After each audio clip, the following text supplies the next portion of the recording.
Welcome student.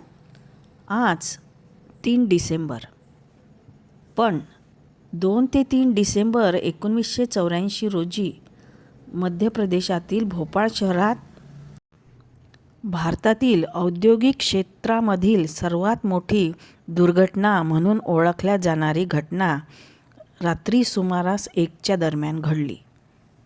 Bhopal शहरामध्ये union carbide कीटकनाशक या प्लांटमधून मिथाईल आयसोसायनाइड या विषारी वायूची गळती झाल्यामुळे झालेल्या एक औद्योगिक दुर्घटना म्हणून जगभर ओळखल्या जाते.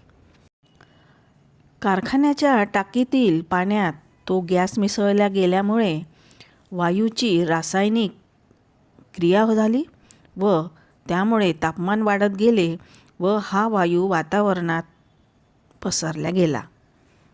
या गॅसमुळे अंदाजे 4000 लोकांचा तात्काळ मृत्यू झाला आणि नंतरही 5 लाखाहून अधिक लोकांना या वायूमुळे आरोग्यविषयक समस्यांना सामोरे जावे लागले. ही दुर्घटना जगाच्या औद्योगिक इतिहासातील सर्वात मोठ्या आणि विनाशकारी अपघातापैकी एक मानली जाते.